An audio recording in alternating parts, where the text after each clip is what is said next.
Good afternoon, ladies and gentlemen. Education is the backbone of every society. It's the engine of economic growth and the seedbed of democratic values. Well-educated population can innovate, can build prosperity, and can live together in tolerance. When that foundation is strong, nations thrive. But when it's weak, they stumble. In Pakistan, that foundation is cracking. Decades of chronic underfunding, political manipulation, and foreign interference have created a parallel system of Islamic religious school, the so-called Madrasas. Originally intended to provide moral and spiritual formation, many of these schools have become breeding grounds for extremism. And today, education, rather than being a ladder out of poverty, too often becomes a weapon of division. At the time of Pakistan's independence, the number of madrasas could be counted in the low hundreds. Their mission was straightforward: to train future religious leaders and to provide moral guidance. But in the 80s, everything changed.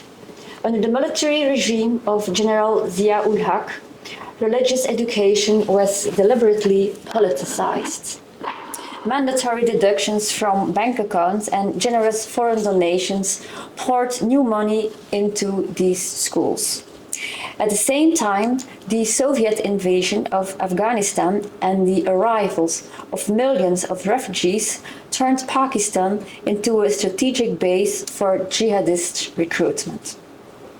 The result was an explosion in numbers, from a few hundred madrasas to more than 30,000 today, of which only about 18,000 are officially registered.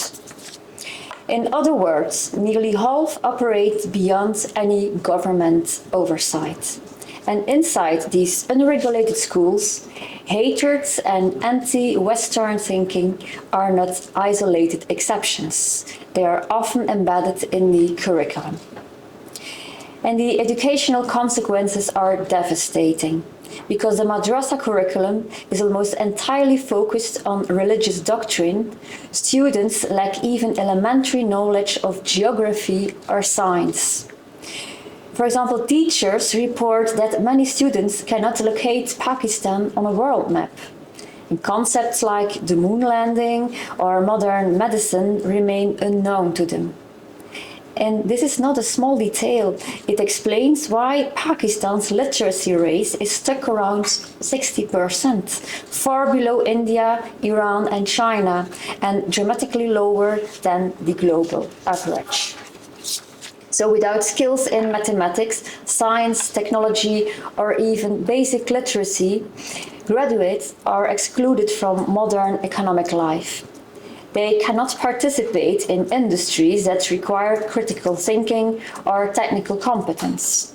Their employment prospects are bleak. And in too many cases, their only career path leads to militancy. Why does this happen? Because the state itself has abandoned its duty. According to Pakistan's own economic survey for 2024-2025, the government spent just 0.8% of the GDP on public education. And that's a sharp drop from the already meager 1.5% to 2% of previous years, and far below the 4 to 6% recommended by UNESCO. The consequences are visible everywhere. In rural areas, countless schools exist only on paper, serving as vehicles for corruption and embezzlement. And where schools do operate, they often lack textbooks, trained teachers, electricity, and even drinking water. And teachers who dare to protest these conditions face repression. For example, in March 2024, the police violently dispersed a peaceful demonstration of teachers in Islamabad. And such episodes send a clear message: honest educators are not valued. Extremist alternatives rush in to fill the vacuum. And this vacuum is not merely a domestic problem. Roughly 15% of madrasas are openly linked to extremist groups. Their lesson plans sometimes glorify violence, and there are even math problems calculating the flight time of a Kalashnikov bullet aimed at an enemy soldier. The Taliban, Kashmiri insurgents, and other militant organizations have recruited many of their leaders from these schools. Young people who cannot find a livelihood are encouraged to fight in foreign conflicts, from Afghanistan to even the Middle East. In effect, madrasas have become a training ground for jihadist forces for hire. And this is not speculation. It's documented by Pakistan's own Sustainable Development Policy Institute and by international observers too. What begins in a neglected classroom in Lahore or Peshawar can end as a violent act on another continent. The radicalization on Pakistan's youth does not stay within the classroom walls. It spills into society at large, feeding discrimination and violence against religious minorities, Christians, Hindus, Ahmadis, and others. Consider the case of Pastor Zafar Bhatti, shot dead in his prison cell. His crime was defending the rights of Christian believers. Or Asia Bibi, a mother of 5, who spent years on death row over a flimsy accusation of blasphemy. These tragedies are not isolated. They reflect a wider climate in which the rule of law is weakened and extremists exercise power over courts and communities. And all of this stands in big contrast to the commitments Pakistan made when it joined the European Union's generalized scheme of preferences plus, so-called GSP Plus program in 2014. And this program grants tariff-free access to the European market. It's an enormous economic privilege, on the clear condition that beneficiary countries respect human rights, good governance, environmental responsibility, and labor standards. And Pakistan is the single largest beneficiary of the scheme. Exports to the EU have doubled from 8.3 billion in 2014 to about 15 billion euro today. In theory, GSP Plus is meant to leverage trade access to promote reform. In practice, Pakistan's performance has moved backwards. Rights for women and children have eroded, education has collapsed, and intolerance has deepened. And the contradiction goes even deeper. From 2021 to 2024, the EU allocated 265 million euro in grant funding to Pakistan for green growth, human capital and governance, and has pledged another 135 million euro for 2025 to 2027. Of that, 42 million euro is earmarked for education alone. And yet the European Commission itself has admitted that significant sums flow to seminary institutions, in effect, madrasas.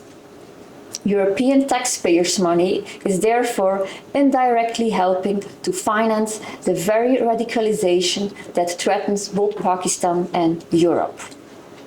Twice, with near unanimous majorities, the European Parliament has urged the European Commission to suspend Pakistan's GSP Plus status until these obligations are met. And twice, the Commission has failed to act. But the facts are clear. Education in Pakistan is not just underfunded, it's being weaponized. The EU's own conditions are being violated. And the credibility of European foreign policy is at stake. Suspending GSP Plus is not about punishment for its own sake. It's a tool to create leverage for change. And Pakistan depends heavily on its exports to Europe, textiles, leather goods, sportswear, and so on. A temporary suspension would send an unmistakable signal that Europe will not subsidize the dismantling of education and the persecution of minorities.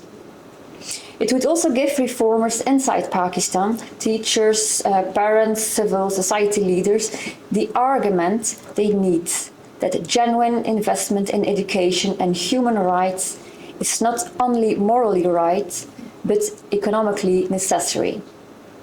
Education should be the path out of poverty, not the path into hate. The European Commission now stands at a crossroads.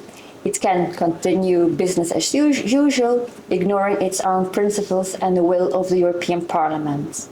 Or it can uphold the integrity of the GSP Plus program and the values on which the European Union is built. My call is clear. Suspend Pakistan's GSP Plus trade privileges until the country meets its commitments on human rights, on minority protection, and genuine educational reform. Anything less would betray Europe's values, its taxpayers, and the millions of Pakistani children who deserve a future shaped by knowledge, not by extremism. The time to act is now.